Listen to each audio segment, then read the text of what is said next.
All right, good evening. I'd like to welcome you to a talk from Hoag, a heart healthy talk. My name's Lee Carter. I'm a cardiologist at Hoag. I've been here for a couple decades, and I've been asked to help give a lecture on heart healthy foods. So with that, let's get going. First of all, a little bit of a disclaimer. This is not meant to be specific medical advice for anybody present. It's a general informational discussion, and so please don't take anything that I say as direct personal advice, and please make sure anything that I say, which is meant to be general, you run by your personal physician. So first of all, I want to mention that you have problems with your diet for a reason. For many, many thousands of years, starvation was a problem for people. The foods that got you into a happy, healthy, fatter state used to be good for you. So high-calorie foods and weight gain used to be the difference between going through a drought successfully or making your way through a long winter. And fattening foods, therefore, allowed you to make your way through survival and would help with reproduction, and therefore that got carried on. So for 50,000 years or more, the best strategy for people was to eat as many calories as possible because calories were something scarce. Cold spells, dry spells, migrating herds would really prevent you from doing anything along the lines of serious overeating. So the ancestors basically survived by eating all the starch, fat, and sugar they could find.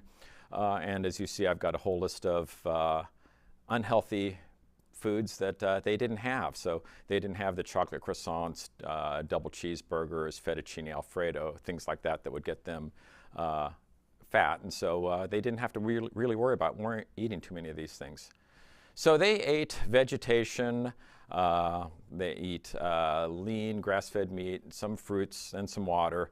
And it really wasn't until agriculture came along that we started cultivating crops, rearing animals, that really made the changes that we see in the modern diet available to us and to our pets. So modern times, luckily for almost everybody, we know, it's not true worldwide, I know, but for most everybody, starvation isn't really an issue. And so therefore we've got a problem. The taste buds, which are optimized to help you put on weight when times were bad, now have you put on too much weight. These taste buds, this idea of what you would like to eat is counterproductive, and so as I write here, ironically, we're seeing health problems from overnutrition. And the issue is the diet influences your blood pressure. It's going to influence your sugars, which is diabetes. It's going to influence your cholesterol, the various lipid parameters. It's going to influence your weight. And even without taking care of any sort of blood pressure diabetes issues, the extra weight can be bad on the hip, the knees, the back, and some of these are unfixable problems. Hip surgery is pretty well tolerated. Knee replacements fairly well tolerated. Back surgeries are difficult just because the spine runs through there, and there's not much you can do in many cases. So just from this factor alone, watching your weight is appropriate. And then on the diseases that I end up taking care of, the high blood pressure, the high cholesterol, the diabetes are going to increase your risk of stroke, blindness, heart attack, heart failure, kidney failure, amputation, all sorts of things that you would like to be working that you put at risk if you are developing these health conditions. And I think most people agree that these health conditions can relate back in a large way to the diet. So what can you do? First of all, you can try to out-exercise your diet. And during COVID, I've had a lot of my patients tell me that they've had a lot of weight gain because they've been unable to go to the gym, that they're not able to get the exercise in to burn off the calories. But there's really a big mismatch between what you can take in as far as calories and what you can burn off. So my little example here is that if you walk for an hour, you can burn off 300 calories, depending on how fast you walk in factors. But that's a good middle-of-the-road guess. So if you get a scone and a pumpkin spice latte on the way home, you're about somewhere around, what's my math here, 800 calories. So you've got 2 hours and 40 minutes to burn off this snack, which is not a real good match between the amount of time you would spend eating and the amount of time you can exercise. So it's pretty difficult to do that. I went to dinner a few years back on a ski vacation with some people from Texas. They were Olympic swimmers in the past, and they were telling me how difficult it was to get enough food because they'd be in the pool from 6 a.m. to 8 a.m. They'd be in the gym, they'd be in classes, they'd study, they'd have weights in the afternoon and then back in the pool. And they had a lot of trouble getting in calories. They tried to eat maybe 8,000, 10,000 calories a day, and they found it difficult. That's not the case for almost anybody that I know of. So that would be sort of the exception that proves the rule. So exercise is very important to heart health. It's very important to overall health. I think being strong, flexible, and able to do activities is very useful, but it's tough to use that as a primary method of controlling weight. And so there's a common phrase that you can't outrun a bad diet, and I would certainly tend to agree with that. So if you try to avoid, or if you can't do it by burning off the calories, then maybe not taking them in is a better strategy. And if you actively manage your eating, it may help avoid, or if nothing else, manage problems with orthopedic issues, as I mentioned, and chronic diseases, the diabetes, blood pressure, and all the diseases that fall when you get those diseases. So what can you do? A lot of people tell me they're on the seafood diet. They see food and they eat it, usually jokingly.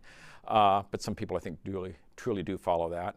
But the worst choice is to do what I state here and eat as much of you want, of whatever you want, whenever you want. And as I go through the talk, these kind of three ideas will be a mainstay of adjusting your diet. So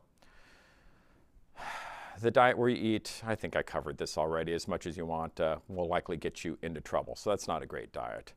So the first choice would be to adjust the volume of what you eat. Second choice might be to adjust the actual types of food you select to eat. And the third choice may be to adjust when you eat. So any sort of specific diet should handle these in one direction or another. And sort of here is where a bunch of different theories are going to start. So starting with issue A, how much you eat, you can try to limit the amount you can eat less, and practice portion control. And I have a lot of patients that tell me that they do this. Their main concern is portion control. I'm not sure that's the best way, but obviously if you eat less, you will get less calories in, so that's a strategy to try. Here's some of the things that people try. Slower eating, where you have an appetizer and wait a little bit, and then a first course and wait a little bit, and then a main course and wait a little bit, would probably help that out quite a bit, to the point where you're full before you really are ready to eat a giant main course. One of the common things I see recommended, I'm not sure it works or not, is using a smaller plate so that you look like you've got more food, or a more filled plate than if you had a large plate and feel like you should fill it more.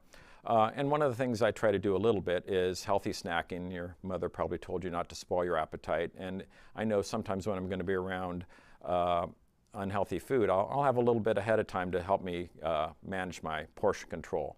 But if you try to use this as a primary strategy, it seems to be a little bit difficult. So portion control may prove beneficial. So if you're trying to eat various food groups, you may find that trying to eat a small amount of certain groups is a good strategy.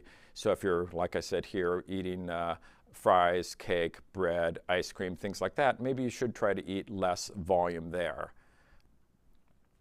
But I think what most people think of when they talk about diet is what I'm going to call option B, the food choices or what you eat. And the idea is you would change your diet by picking out what foods you would eat, and equally importantly, perhaps more importantly, what you don't eat. So decrease or eliminating certain foods is often a good strategy. So changing what you eat is the main concept. As far as scientific studies, there's not a lot of scientific studies out there. There's certainly some, and I think driving into those is probably not going to be a goal of my talk here today. It's very difficult to take a collection of people and make them stay on a prescribed diet for years at a time, and have nurses and research coordinators organize all the data, so that the idea that you could take 5,000 people and give them one diet, give 5,000 people another diet, give 5,000 people a third diet, watch them all for 10 years, make sure you control that they get the same amount of exercise and things along those lines. It's very difficult to do, so we don't see a lot of studies like that. They're relatively shorter. And a lot of the times when we see dietary studies, they go with food surveys. Somebody says what I like to eat or what I normally eat and what I don't. And those are sort of notoriously unreliable. So science is a little bit difficult, but having said that, I'll try to get an idea, or give you an idea what I think the data might show here. I gave one example of a scientific diet study here. The Mediterranean diet was published in the New England Journal of Medicine about 8 years ago, and their conclusion was among persons at a high cardiac risk, a Mediterranean diet supplemented with extra virgin olive oil or nuts reduced the incidence of major cardiovascular events. So that's good. So there's some of that to hang on. So there's a long list of diets. There's some recurrent themes. I'll touch on those a little bit later on in my talk here. And people sometimes get a abundance of passion about what they eat. So some of the people that get into a certain diet have a lot of fervor about it. So here's a list of some of the possible diets that are out there, going back to maybe the 50s or 60s. The U.S. used to promote 3 square meals. Low-fat diets became a very popular idea for a while. They still are. The food pyramid came out maybe 15, 20 years ago.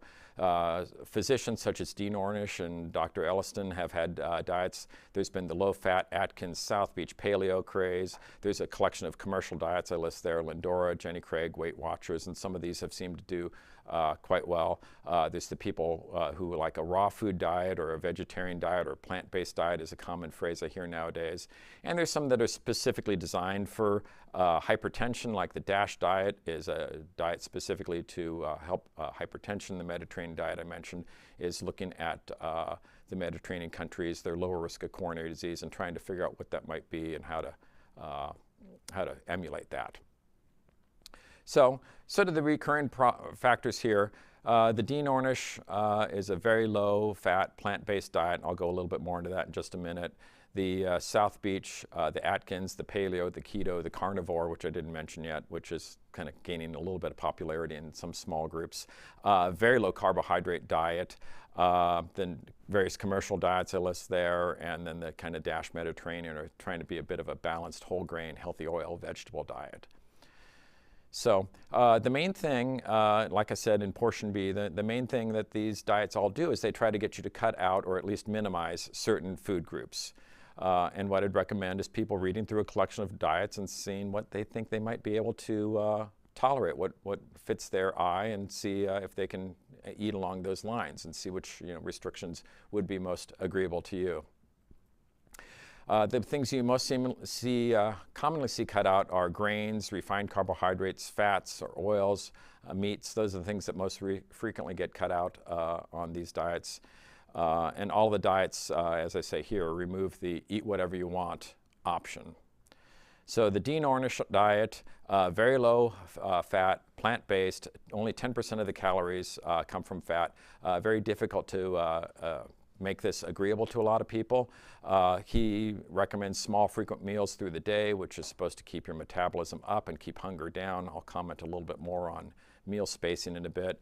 You limit the refined carbohydrates, the sugar, the concentrated sweeteners, white rice, flour, and you try to add plant proteins. And if you do have animal proteins, he's recommending egg whites, non-fat, yogurt, cheese. So the one I mentioned a minute ago, a Mediterranean diet, may be a good option for a lot of my patients. The impression was that the Greeks and the Italians appear to have a lower incidence of coronary disease, and therefore their diet, which is high in vegetables, fruits, seeds, legumes, fish, whole grains, would be beneficial. There's moderate intake of poultry, beans, eggs, moderate intake of red wine, and they try to avoid sugar, candy, ice cream, white bread, pasta. I'm not sure pasta and Italian are contradictory, but I'm going to let that one go. The vegan-vegetarian diet, similar to the Ornish in nature, but it's often pursued for ethical reasons. I seem to see a lot of people get a lot of passion about vegetarian or vegan diets. One of the comments I had a friend make, and I think it's rather funny, is that a lot of the people he sees that are vegetarians are actually breaditarians, that it's very easy to get a big sandwich going, a big bowl of pasta, big vegetables and rice, and you can get a lot of calories in a very easily palatable form if you add a lot of these to a vegetarian diet. So a little care may be needed there. A lot of people probably hear about keto diets. The idea here is that a diet which is very low, again, in carbohydrates, may produce a state of dietary ketosis. Your body will use fatty acid instead of trying to work off of carbs. It'll burn off your own fats into a compound called ketones, and your body can use this in place of sugars. So the keto diet, which is also sometimes called a high-fat, low-carb, although people maybe use a different thought for that. Quite similar to Atkins and South Beach, where the type of fat may make a large difference in what becomes up on your blood test. So if you have a keto diet and it is a butter, bacon, and cheese diet, maybe not everybody, but there's a certain significant portion of the population who seems to have a higher LDL and a problem on their blood tests if they do a high-fat diet on those fats. Otherwise, if you do fish, avocado, olive oil, and nuts, perhaps better. So I'm going to propose that, but everybody, like I said, can get some religious thoughts about these. So when we're talking about eating certain foods, you may notice a lot of similarities came in through these various diets. First of all, almost every diet out there is going to ask you to avoid sugar. Coca-Cola tells us that something sweet like Coca-Cola is a good part of a sensible diet in moderation, and that may be true. But in general, most people, I think, are best keeping this to a minimum. Avoiding the refined carbohydrates known as the white foods, the potatoes, the pasta, the white bread, the white rice, is really off of most of these diets. Preferring whole grains over refined grains is the case in most of the diets, unless they try to avoid grains altogether, like a keto diet. Avoiding animal fats is on many of the diets, fish being excluded. Again, the carnivore diet, a lot of people on the Atkins diet would not necessarily make that distinction. Most of the diets will recommend avoiding processed meats, which is probably a fairly good idea, and certainly moderate use of alcohol. It's been felt over years that alcohol is probably beneficial for the heart. As time goes on, I've been less convinced of that. But certainly a small amount is better than a large amount.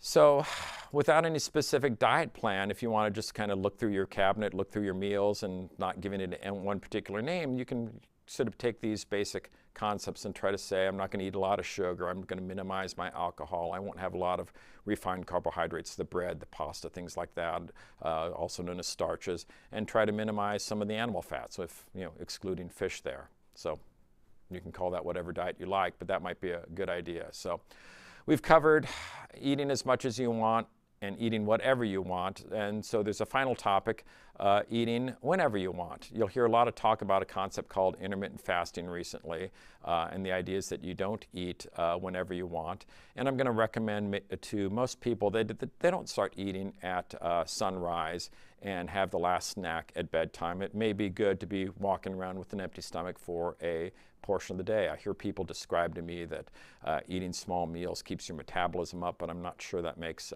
physiological sense. A lot of the people that talk about intermittent fasting will talk about eating for 8 or 12 hours during the course of a day, and they'll give this a name like a 16-8 diet. And when you hear something like that, people are discussing 16 hours of fasting and 8 hours of feeding. So a person on that diet may, I think I've got it here, yes, may eat from 11 a.m. to 7 p.m., so you wouldn't eat early in the morning, you'd walk around hungry in the morning, and you certainly wouldn't be snacking at night. And this involves a little bit of a hunger risk, but hunger seems to be tolerable for most people using this method. I'm going to back up for a second. The hunger seems to come in waves for most people that do the intermittent fasting. It doesn't seem to build to a ever increasing crescendo. You're hungry for a little bit, and then what happens is you kind of forget it that you're hungry and you're all right. So it seems to work well for a lot of people. And it's certainly something to think about, and I'm sure a lot of people who are listening have heard of that possibility. So then if you combine all these ideas into a general eating concept, you end up somewhere about like this. You'd try to avoid eating large amounts, and as I mentioned, specifically eating large amounts of those unhealthy foods. That would be the rice, the bread, the carrot cake desserts, Coca-Cola, etc. Try to minimize the sugar, starch, and animal fats overall. And maybe have a few hours every day at the start of the day or at the end of the day where you aren't eating. A lot of the patients I see that are struggling with weight have a lot of trouble because they like to snack at night. They sit around and they'll have cookies or other various snacks at night, which is probably not a particularly good idea. So So all the principles can be combined in various manners to fit what you like to do. And if you kind of say, hey, I want to try several of these things and combine them in a way that works, that's great. And if you do these things and you don't find that your blood pressure, or your cholesterol, your sugar, or your weight is where you want, or at least heading in the direction you want, you can certainly reevaluate what you're eating and see if there may be a culprit issue which could be changed. So if there's any questions, I've got that as a yes. I'm going to grab a stack here. First question, should we eat organic produce for the dirty dozen and try to eat organic as much as possible? From a heart viewpoint, hard to say for sure. It may not be as important. I try to eat organic as much as possible, A, for the environmental benefit of it. There is probably some toxicology benefit, perhaps, if you are able to avoid pesticides and things along those lines. I think it's a good concept overall. I make sure I buy organic produce where I'm eating the skin of anything. I try to do that with lettuce and things along those lines. I'm a little less concerned if I'm going to be peeling a fruit, such as an orange or a banana. But in general, I think that eating organic produce is a good idea. As far as next question, what kind of foods reduce inflammation? What is the proper intake of those foods? The inflammation seems to come from a lot of the starches. So the list of foods I mentioned earlier tend to make blood sugar rise, and that can cause plaque buildup in the body. It can cause inflammation of the skin. And so as far as proper intake of those foods, I try to keep them to a minimum. It would be that you want to keep the starches down low. Is eating red meat with chicken better for you? I don't know. I wish I did. I try to keep red meat down. There are people who convincingly argue that it's not a problem. But in general, I try to keep my use of red meat down. When I do eat red meat, I try to keep it on the leaner side. I'll often pick chicken over red meat, and I think most of the scientists are in agreement with that. But it's not 100% certain. We've not had a large study looking at that. So does eating pork increase your risk of stroke? I would venture to say that large amounts of any meats may be a bit of a problem, so I would probably try to avoid eating large volumes of it. I have pork and I have chicken and I have fish and a lot of proteins, and pork doesn't worry me any more than anyone else.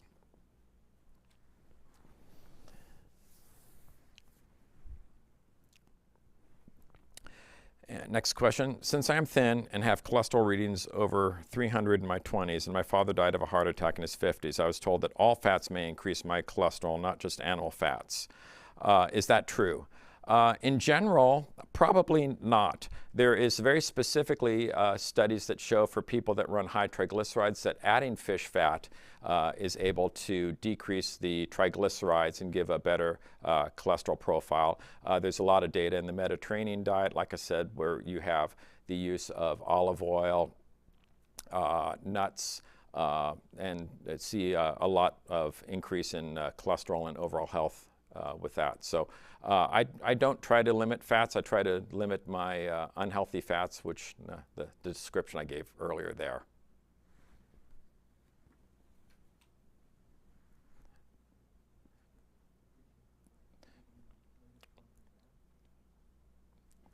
And you've got another question, which is fried shrimp, fried chicken, anything fried is good for the heart? Okay. Fried shrimp, fried chicken. I try to avoid fried foods. It's usually got the carbohydrates in it. I'm a little bit suspicious about the oils that are used. So in general, I try to avoid fried foods with my in my diet plans and what I recommend to patients. So, all right. Well, thank you very much. I appreciate your attention. I hope you all stay healthy.